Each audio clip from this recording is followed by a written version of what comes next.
Assalamualaikum warahmatullahi wabarakatuh. Hamdan wa syukranillah, sholatan wa salaman ala rasulillah, wa ala alihi wa sahbihi wa mawalah, wa la hawla wa la quwwata illa billah, rabbi surahli sadri wa yassirli amri, wahlul uqdatam min lisani yafqahu qawli, amma ba'd. Apa kabar semuanya hari ini? Semoga semuanya dalam lindungan Allah. Semoga semuanya diberikan kesehatan zahir batin oleh Allah. Dan mudah-mudahan Allah melimpahkan rizki kepada kita, ilmu yang barokah, manfaat. Mudah-mudahan Allah melimpahkan rizki kepada kita, kepahaman terhadap apa yang kita pelajari bersama hari ini. Baik, hari ini kita menuju ke materi selanjutnya, yaitu materi kaidah am dan khas, beserta kaidah takhsis dan mukhasis. Nah, sebelum kita mulai materi ini, mari kita membaca suratul Fatihah bersama-sama. Mudah-mudahan kita bisa mengamalkan apa yang kita pelajari hari ini. Mudah-mudahan Allah memberikan kepahaman kepada kita semuanya. Liridallah wa li syafaati Rasulillah sallallahu alaihi wasallam wa li hadhihi niyah salihah al-Fatihah.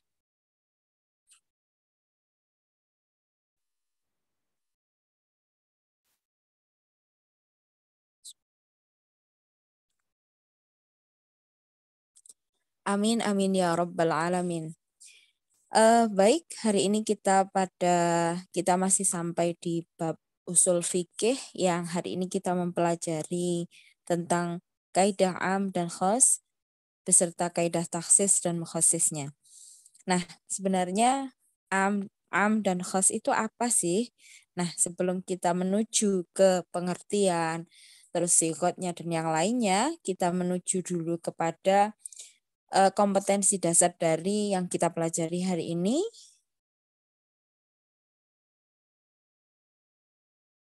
Nah, di sini sudah tertera, kita nanti akan menganalisis ketentuan kaidah am dan khas, menganalisis ketentuan kaidah takhsis dan mukhasis, dan menyajikan hasil analisis contoh penerapan kaidah am dan khas. Dan nantinya kita mempunyai keterampilan untuk menyajikan hasil analisis contoh penerapan kaidah takhsis dan mukhasis dalam menentukan hukum suatu kasus yang terjadi di masyarakat. Nah, kita menuju ke konsep dari materi yang akan kita pelajari hari ini. Nah, kita masih berada di poin usul fikih di sini. Nah, nantinya kita akan menuju kepada kaidah am dan juga khas, takhsis dan juga mukhasis. Nah, nanti kita akan mempelajari apa sih makna dari am ini, terus kemudian bentuk lafadznya am seperti apa, kaidah amnya itu sendiri seperti apa. Terus kemudian yang kedua, kita akan mempelajari tentang pengertian khas, kemudian bentuk lafadz khasnya, kebolehan mentakhsis lafadz am, dan juga macam-macam takhsis. Nah, ini nanti akan kita pelajari satu persatu. Nah, kita menuju kepada pengertian am. Sebenarnya, am itu apa sih?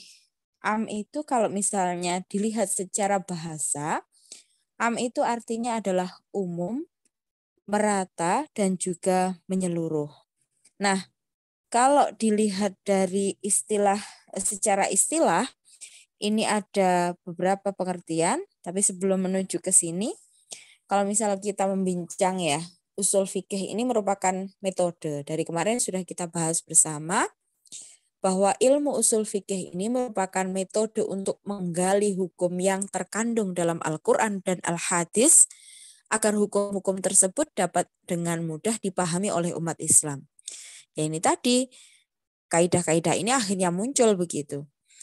Nah, kita menuju kepada pengertian am secara istilah. Nah, secara istilah yang pertama dikemukakan oleh Abu Husain Al-Bishri sebagaimana kutipan yang diambil dari Muhammad Mustafa Al-Amidi yang berbunyi Al-amu wal lafdzul mustaghriqu li jami'i ma yasluhu lahu bihasabin wada'in wahidin. Yang artinya Am itu adalah lafadz yang menunjukkan pengertian umum yang mencakup satuan-satuan atau afrod yang terdapat dalam lafadz tanpa pembatasan jumlah tertentu. Kemudian masih pengertian am secara istilah. Menurut Asy-Syaukani, pengertian am itu adalah al-amu huwa lafdun wudi'a lid-dalati ala afrodin ghairu muhsaraini ala sabilis syam ala sabilis syumuli wal istighraq. Artinya, am itu adalah suatu lafadz yang dipergunakan untuk menunjukkan suatu arti yang dapat terwujud pada satuan-satuan banyak tanpa batas. Nah, ini salah satu contoh yang terdapat dalam Quran surat Al-Asr ayat 2-3. Di sana tertulis lafadz insan pada firman Allah, innal insana lafi khusr. Lafadz insan yang artinya itu adalah manusia dalam ayat ini. Yang disebut insan itu meliputi dan mencakup seluruh manusia. Tidak hanya satu manusia tetapi mencakup dan meliputi seluruh manusia yang ada di bumi ini. Seperti itu.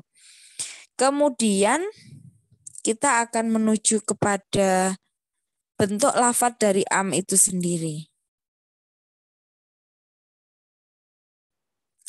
Bentuk lafadz dari am sendiri itu ada beberapa yang ini nanti akan kita jabarkan satu persatu. Yang dimulai dari yang pertama ada lafadz kullun dan jami'an. Seperti pada firman Allah Subhanahu wa taala dalam surah Ali Imran ayat 185 yang berbunyi kullu nafsin dha'iqatul maut, yang artinya tiap-tiap yang berjiwa akan merasakan mati. Kemudian yang kedua, di sana tertulis dalam firman Allah, Quran surah Al-Baqarah ayat 29 yang berbunyi huwallazi khalaqalakum ma fil ardi jami'an. Di sini yang di atas itu menunjukkan kata-kata kullun, yang di bawah menunjukkan kata-kata jami'an. Yang artinya yang di bawah ini tadi, dialah Allah yang menjadikan segala yang ada di bumi untuk kamu. Nah, maksud dari kedua poin kalimat ini apa sih sebenarnya? Kalau kita runut dari lafadz kulun dan jami'an ini tadi. Nah, kita memaknai dari kedua kata ini, dari lafadz kulun dan jami'an itu, penjelasannya adalah siapa saja yang pertama, siapa saja yang bernyawa pasti akan mati, dan apa saja atau semua yang ada di muka bumi ini dijadikan Allah Subhanahu wa taala untuk manusia. Di sini kan ya, kulun itu berarti kan seluruhnya, berfungsi umum seluruhnya kayak gitu. Nah, yang ini jami'an semuanya itu ya untuk manusia kayak gitu. Nah, ini bersifat umumnya itu di sini. Nah, yang kedua, kita menuju kepada lafadz mufrad yang dimakrifatkan oleh al, yang menunjukkan jenis az-zaniyah.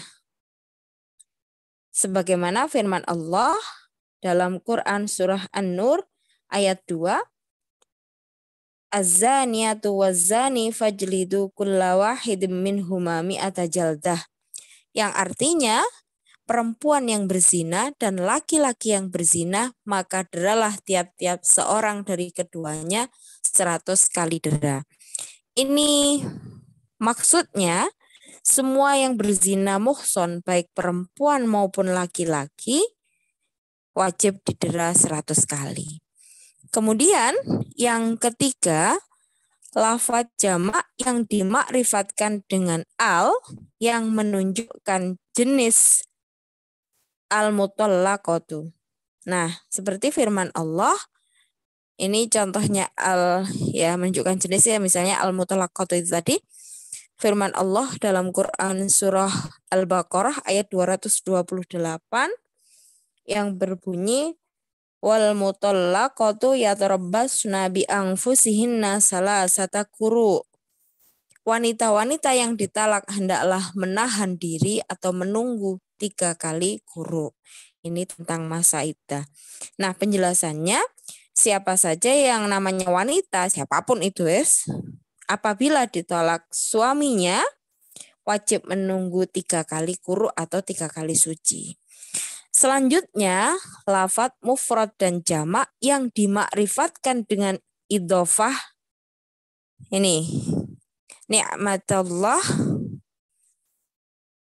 sebagaimana firman Allah dalam Quran surah Al-Baqarah ayat 231, wadhkuru ni'matallahi 'alaikum, yang artinya dan ingatlah nikmat Allah kepadamu. Penjelasan dari ayat ini, nikmat Allah Subhanahu wa taala di sini meliputi enggak hanya 1, 2, 3 nikmat, tapi semua segala jenis nikmat apapun itu yang diberikan oleh Allah kepada kita. Kemudian di berikutnya ada isim mausul atau kata sambung. Kata sambung ini kan ada alladzina, alladzi, allati, allai, kan begitu. Nah, seperti pada firman Allah dalam Quran surah An-Nur ayat 4, walladzina yarmunal muhsanati, yang artinya orang-orang yang menuduh wanita-wanita yang baik-baik. Nah, penjelasannya siapa saja yang menuduh wanita solihah atau wanita-wanita yang ini dianggap ini tidak bersalah berbuat zina, maka penuduhnya ini tadi wajib didera 80 dera. Siapapun itu yang menuduh gitu ya. Kemudian yang berikutnya bentuk lafadz amnya isim istifham atau kalimat tanya meliputi ma, man, mata, aina. Seperti pada firman Allah dalam Quran surah Al-Baqarah ayat 214, mata nasrullahi ala inna nasrullahi qarib. Mata kan di situ, kapankah, bilakah datangnya pertolongan Allah? Ingatlah sesungguhnya pertolongan Allah itu amat dekat. Nah, penjelasannya di sini pertolongan Allah Subhanahu wa taala itu bersifat umum. Kapan saja dapat diberikan kayak gitu ya, pertolongan bisa kapan saja, tidak menunggu oh harus hari ini, harus sekarang, harus. Jadi ini kapan saja, mata kan di sini ada pertanyaan mata. Jadi kapan saja pertolongan Allah itu bisa diturunkan oleh Allah, bisa diberikan oleh Allah. Kemudian yang selanjutnya adalah isim nakiroh sesudah la nafi. Seperti pada sabda Nabi Muhammad SAW, la hijrata ba'dal fathi, yang artinya tidak ada hijrah setelah menaklukkan kota Mekah.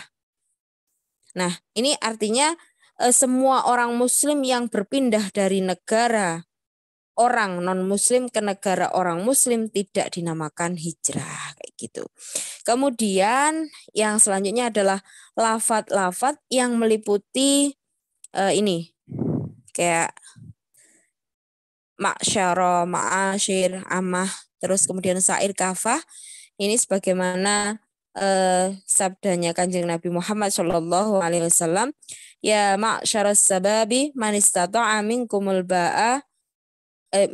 ba'ata falyatazawwaj, yang artinya hai para pemuda, barang siapa di antara kamu mampu untuk menikah maka hendaklah menikah, yang artinya ini semua pemuda, tidak hanya 1, 2 kayak gitu. Jadi secara umum gitu, semua pemuda yang sudah mampu menikah maka diwajibkan segera menikah kayak gitu. Nah, selanjutnya kita akan menuju kepada kaidah am.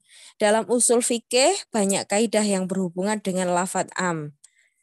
Di antaranya kita menuju kepada kaidah yang pertama. Nah, di kaidah yang pertama itu al-umumu la yatasawwaru fil ahkam. Keumuman itu tidak menggambarkan suatu hukum. Maksudnya dari kaidah ini, lafadz am itu masih global, masih bersifat umum, dan belum menunjukkan ketentuan hukum yang jelas dan pasti. Contoh dalam firman Allah Subhanahu wa taala dalam Quran surat Hud ayat 6 yang berbunyi wa ma min dabbatin fil ardi illa 'alallahi rizquha wa ya'lamu mustaqarraha wa mustawda'aha kullun fi kitabim mubin. Dan tidak ada suatu binatang melata pun di bumi, melainkan Allah lah yang memberi rizkinya. Dan dia mengetahui tempat berdiam binatang itu dan tempat penyimpanannya. Semuanya tertulis dalam kitab yang nyata di Lauhil Mahfuz, kayak gitu. Nah, penjelasannya semua binatang yang melata di bumi ini akan ditanggung.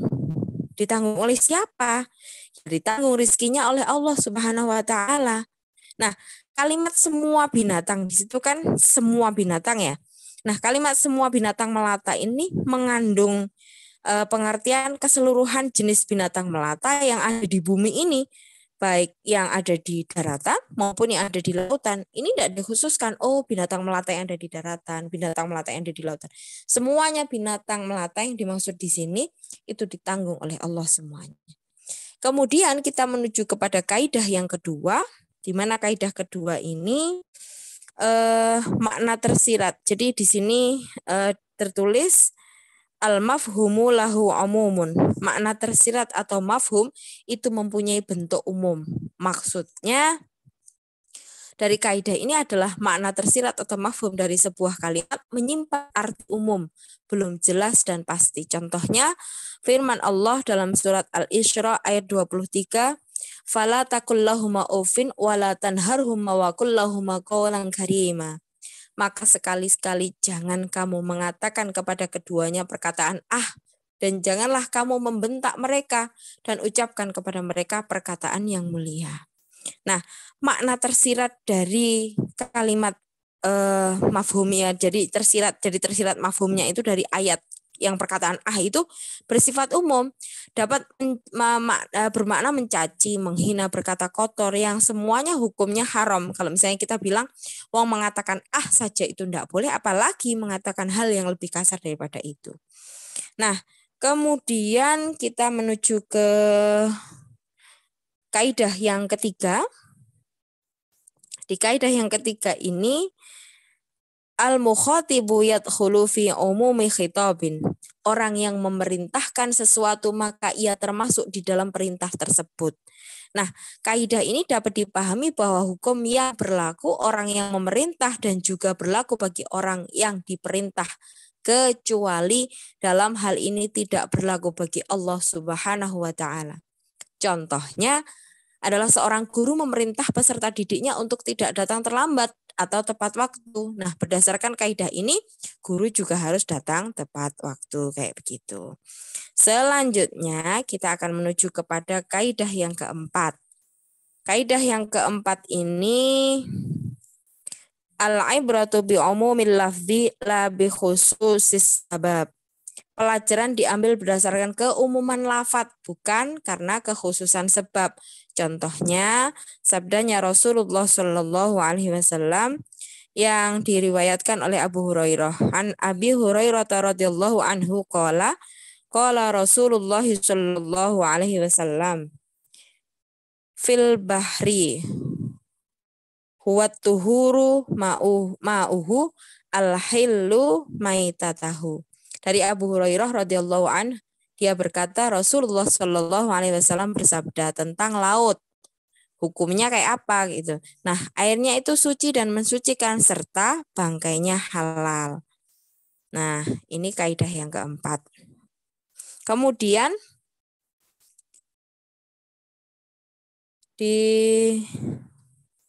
mohon maaf ini salah tempat. Nah, kita menuju ke pengertian khas. Nah, menurut bahasa, khas itu apa sih? Khas itu menurut bahasa artinya adalah tertentu. Adapun menurut istilah, khas itu adalah al-khasu huwal lafdzul maudu'u li ma'na wahidin ma'lumin ala sabilil infirar. Yang artinya khos adalah lafadz yang dipakai untuk satu arti yang sudah diketahui kemandiriannya. Kalau tadi yang amun tadi khusus umum, mohon maaf, yang amun tadi umum, bisa misalnya insan, ya insan semua manusia kayak gitu. Nah, kalau khos ini sudah diketahui, maksudnya sudah ada diketahui kemandiriannya kayak kemana gitu loh. Kemudian definisi khos menurut Abdul Wahab Khalaf, khos itu adalah al-khassu huwa kullu lafdin wudi'a li ma'na wahidin alal infirad wal inqita al-musyarakah, yang artinya khas adalah tiap-tiap lafadz yang dipakai untuk arti satu yang tersendiri dan terhindar dari arti lain yang musyarak. Kemudian kita akan menuju kepada bentuk lafadz khas. Nah, tadi sebelum saya lanjutkan dari dua definisi yang atas tadi,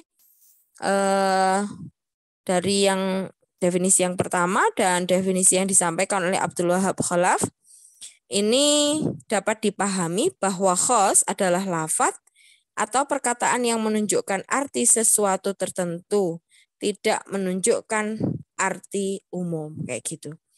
Nah, kita menuju kepada bentuk lafadz khos.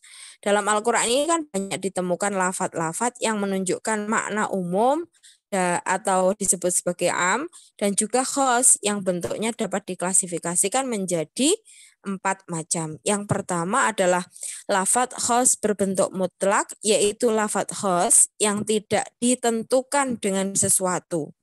Maksudnya adalah apabila dalam nas itu terdapat lafadz yang menunjukkan makna khos, selama tidak terdapat dalil yang mengalihkan dari makna hakiki ke makna lain, maka harus diartikan sesuatu dengan arti hakiki. Contohnya, hukuman bagi pelaku zina muhsan adalah 100 kali dera. Maka sanksi hukuman tersebut tidak boleh kurang atau lebih dari 100 kali dera. Nah, yang kedua, lafadz khos berbentuk khos muqayyad yang ditentukan dengan sesuatu. Nah, ini apabila lafadz khos yang mutlak itu ditemukan berada dalam nas lain dan diterangkan secara muqayyad, sedangkan topik dan sebab pembicaraannya sama, maka semua hukumnya harus ikut sama. Nah, contohnya keharaman darah dalam Quran surat Al-Maidah ayat 3 ditentukan oleh lafadz am, darah yang mengalir atau membeku atau semua darah ya. Hukumnya haram. Namun dalam Quran surat Al-An'am ayat 145 ditentukan lafadz muqayyad. Darah yang haram itu hanya darah yang mengalir saja. Nah, selanjutnya, lafadz khos berbentuk amar atau perintah. Maksudnya, apabila lafadz khos berbentuk amar atau yang mengandung arti amar, maksud hukumnya adalah wajib. Contohnya, firman Allah sebagaimana tercantum dalam Quran surah Al-Maidah ayat 38, wasariqu wasariqatu faqta'u aydiyahuma. Laki-laki yang mencuri dan perempuan yang mencuri, potonglah tangan keduanya sebagai pembalasan bagi apa yang mereka kerjakan. Nah, ini kan perintah di sini. Ada faqta'u, potonglah kayak gitu ya. Tangannya. Nah, menjadi ini keduanya menjadi wajib. Di sini kan ada as-sariqu was-sariqatu, laki-laki yang mencuri dan perempuan yang mencuri kayak gitu. Kemudian lafadz khos berbentuk nahi atau larangan, maksudnya adalah jika lafadz khos itu mengandung arti nahi, hukum yang terkandung di dalamnya adalah haram. Contohnya dalam Quran surah Al-Baqarah ayat 221, wala tankihul musyrikati hatta yu'min. Dan janganlah kamu menikahi wanita-wanita musyrik sebelum mereka beriman kayak gitu. Nah, selanjutnya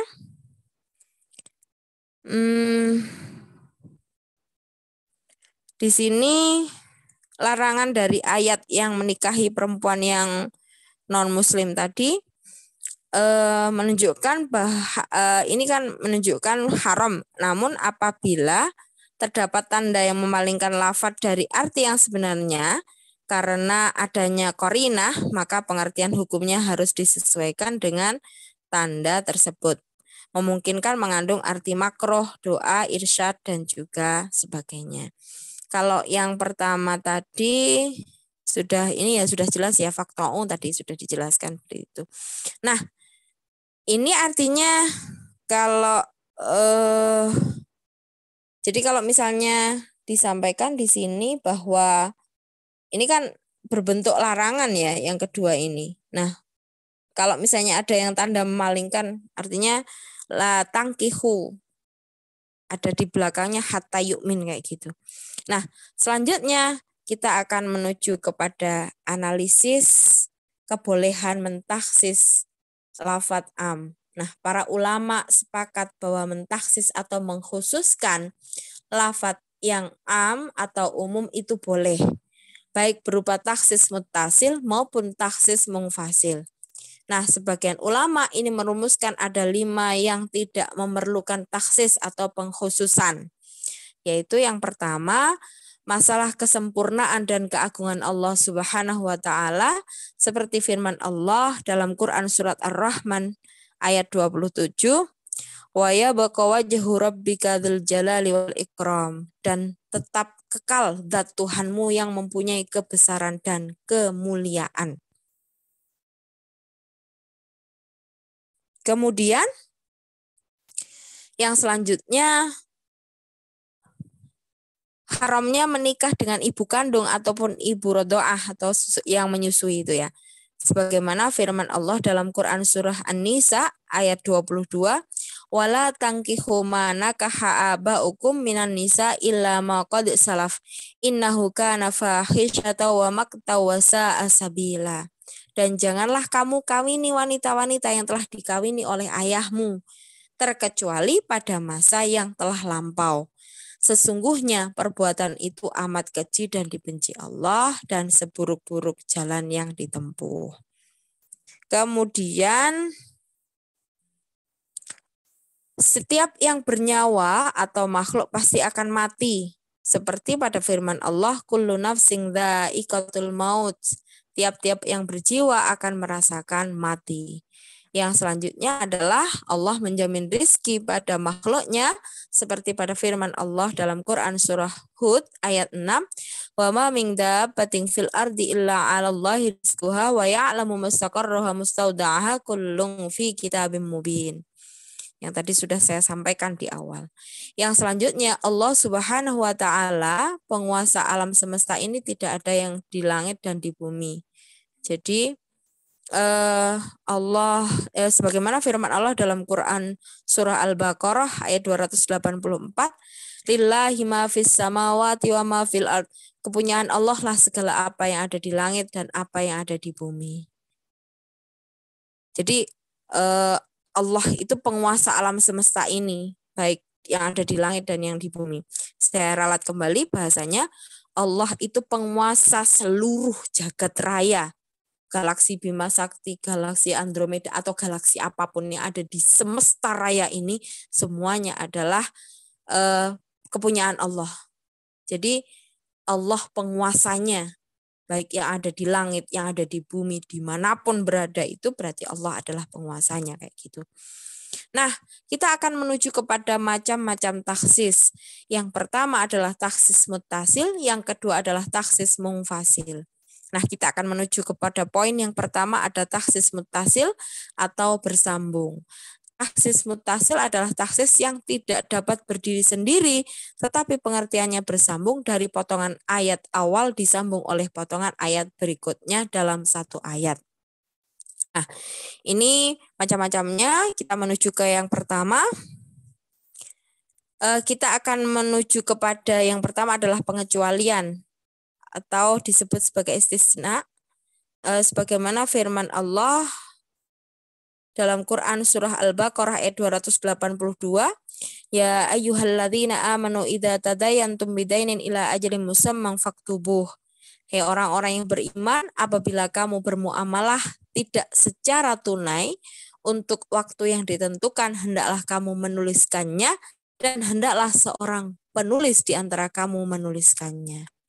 Nah, ini menyambung dengan Quran surah Al-Baqarah ayat 282 yang artinya kecuali jika muamalah itu perdagangan tunai yang kamu jalankan di antara kamu, maka tidak ada dosa bagi kamu jika kamu tidak menuliskannya, dan persaksikanlah apabila kamu berjual beli, dan janganlah penulis dan saksi saling sulit menyulitkan. Jika kamu lakukan yang demikian, maka sesungguhnya hal itu adalah suatu kefasikan pada dirimu, dan bertakwalah kepada Allah Subhanahu wa taala. Allah mengajarmu dan Allah Maha mengetahui segala sesuatu.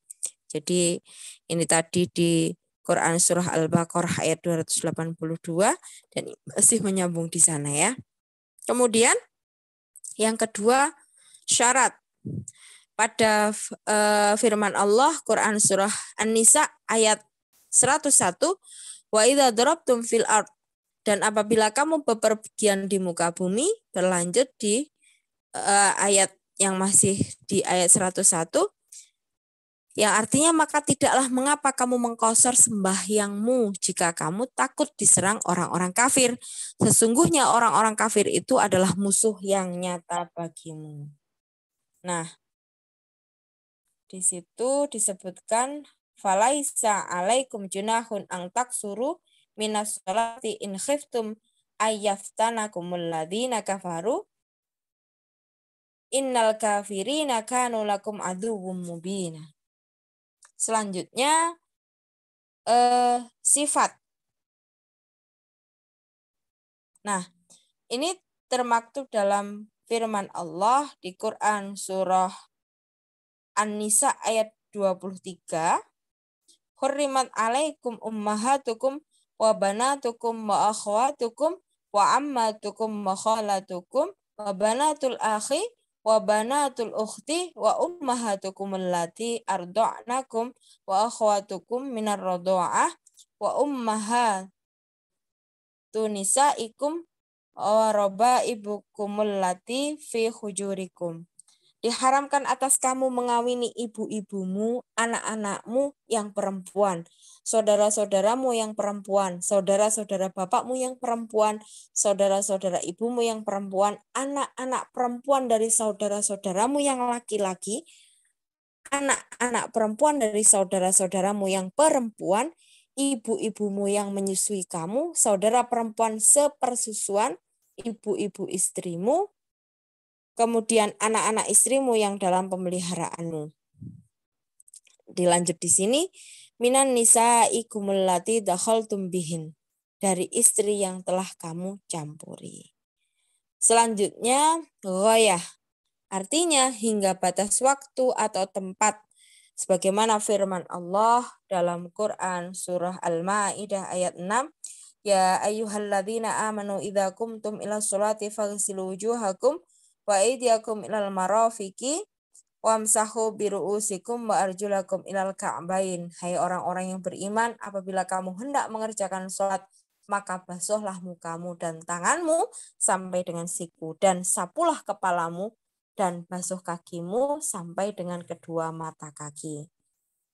Yang selanjutnya itu adalah badal ba'dul minkul, artinya pengganti dari sebagian. Sebagaimana firman Allah dalam Quran surah Ali Imran ayat 97. Walillahi 'alan nasi hajjul baiti man istata'a ilaihi sabila. Mengerjakan haji adalah kewajiban manusia terhadap Allah, yaitu orang yang sanggup mengadakan perjalanan ke Baitullah. Nah, yang kedua kita akan menuju kepada tahsil munfasil atau terpisah. Jadi yang kalau tadi itu bersambung, yang ini terpisah. Tahsis munfasil yaitu tahsis yang dapat berdiri sendiri. Pengertiannya, ayat atau hadis satu akan ditahsis oleh ayat atau hadis yang lain dalam kondisi terpisah. Artinya bukan dari satu potongan ayat ataupun satu potongan hadis. Adapun ketentuannya ini sebagai berikut. Yang pertama, Al-Quran ditahsis atau dikhususkan Al-Quran. Contohnya, sebagaimana firman Allah dalam Quran surah Al-Baqarah ayat 228 yang berbunyi, wal mutallaqatu yatarabbasna bi anfusihinna salasata quru. Wanita-wanita yang ditolak hendaklah menahan diri atau menunggu 3 kali quru. Wanita yang ditolak suaminya itu mempunyai masa iddah 3 kali suci atau quru. Nah, keumuman ayat di atas ditaksis dengan ayat yang berikutnya. Dalam Quran surat At-Tolak ayat 4, wa ulatul ahmali ajaluhunna ayadna hamlahun. Dan perempuan-perempuan yang hamil waktu iddah mereka itu ialah sampai mereka melahirkan kandungannya. Nah, tadi kan perempuan yang ditolak oleh suaminya dalam keadaan dia tidak hamil atau maka iddahnya itu adalah 3 kali suci. Tapi ketika dia hamil maka iddahnya adalah sampai dia melahirkan. Wanita yang dicerai suaminya itu dalam keadaan hamil ya maka iddahnya ya sampai melahirkan kandungannya tadi. Nah, selanjutnya Al-Quran ditahsis atau dikhususkan al-hadis. Contohnya sebagaimana firman Allah dalam Quran surah An-Nisa ayat 11, yusikumullahu fi auladikum lidzakari mislu hadil unsayin. Allah mensyariatkan bagimu tentang pembagian pusaka untuk anak-anakmu, yaitu bagian seorang anak laki-laki sama dengan bagian 2 orang anak perempuan. Ini anak laki-laki maupun perempuan mendapat hak dan bagian harta peninggalan kedua orang tuanya. Ini sama-sama mendapatkan haknya. Nah, keumuman ayat tersebut di atas ditahsis oleh hadisnya Nabi Muhammad SAW yang berbunyi la yarisul qatilu minal maktuli syai'an. Orang yang membunuh tidak berhak mendapatkan warisan dari orang yang terbunuh. Nah, tadi kan umum.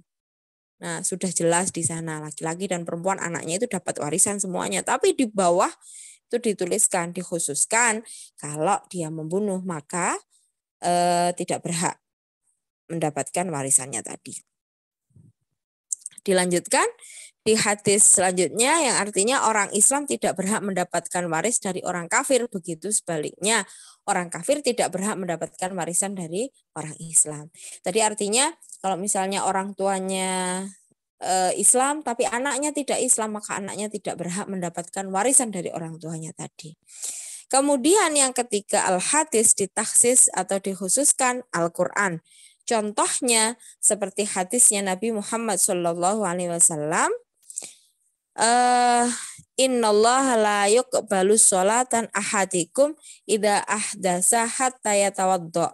Allah Subhanahu wa taala tidak akan menerima sholat seseorang yang berhadas sampai ia berwudu. Tidak sah sholat seseorang kecuali dia berwudu. Nah, keumuman hadis tersebut di atas ditahsis oleh firman Allah yang menjelaskan apabila seseorang itu sakit boleh dengan bertayamum. Sebagaimana dalam Quran surah An-Nisa ayat 43 yang artinya, dan jika kamu sakit atau sedang dalam musafir atau datang dari tempat buang air atau kamu telah menyentuh perempuan, kemudian kamu tidak mendapat air, maka bertayamumlah kamu dengan tanah yang baik atau suci, sapulah mukamu dan juga tanganmu. Yang keempat, al-hadis ditaksis al-hadis. Contohnya sebagaimana hadisnya Nabi Muhammad SAW yang artinya yang maksudnya dari hadis ini adalah menjelaskan tentang kewajiban zakat bagi petani yang menanam biji-bijian itu 10% apabila dengan menggunakan pengairan beli. Kan ini sudah dibahas ya dalam ilmu fikih dulu pada saat bab zakat gitu. Nah, kemudian ini Rasulullah ini mengkhususkan ditahsis oleh hadis yang lainnya. Nah, apabila yang pengairannya dengan menggunakan tanda hujan, maka zakat yang wajib dikeluarkan sebanyak 5% dari hasil panen.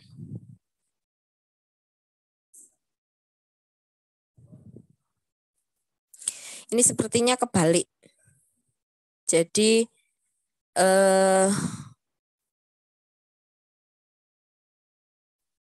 ya ini sepertinya ini ya. Hadis ini menjelaskan, ya kita ikuti ini dulu aja. Nah, kemudian kita akan menuju Al-Quran ditahsis atau dikhususkan al-qiyas. Contohnya seperti firman Allah Subhanahu wa taala dalam Quran surah An-Nur ayat 2, az-zaniyatu waz-zani fajlidu kulla wahidin minhuma mi'ata jaldah. Perempuan yang berzina dan laki-laki yang berzina maka deralah tiap-tiap seseorang itu keduanya 100 kali dera. Keumuman ayat tersebut di atas ditahsis oleh kias. Hamba sahaya cukup didera 50 kali dera. Berdasarkan ayat lain menyatakan hukuman bagi hamba sahaya itu separuh dari orang merdeka. Dalam hal ini sesuai dengan firman Allah dalam surah An-Nisa ayat 25, faida ahsinna fa'in ataina bi fahishatin fa'alaihinna nisfu ma 'alal muhsanati minal adzab. Dan apabila mereka telah menjaga diri dengan kawin, kemudian mereka melakukan perbuatan yang keji, maka atas mereka separuh hukuman dari hukuman wanita-wanita merdeka yang bersuami. Nah, selanjutnya Al-Quran ditahsis al-ijma'. Contohnya dalam Quran surah Al-Jumu'ah ayat 9, hai orang-orang yang beriman apabila diseru untuk menunaikan sholat Jumat, maka bersegeralah kamu kepada mengingat Allah dan tinggalkanlah jual beli. Yang demikian itu lebih baik bagimu jika kamu mengetahuinya. Nah, ayat tersebut di atas tersebut menunjukkan kewajiban sholat Jumat untuk semua orang yang mukallaf, baik laki-laki maupun perempuan. Nah, keumuman ayat tersebut ditahsis oleh ijma' yang membatasi khusus kewajiban sholat Jumat hanya untuk laki-laki yang mukallaf saja. Nah, demikian yang bisa saya sampaikan. Mudah-mudahan ada guna dan manfaatnya. Mohon dicermati kembali. Mohon nanti silahkan kalau misalnya ada yang kurang jelas bisa ditanyakan. Dan mohon maaf atas segala kekhilafan. Saya akhiri dulu. Wallahul muwaffiq ila aqwamit thoriq. Wassalamualaikum warahmatullahi wabarakatuh.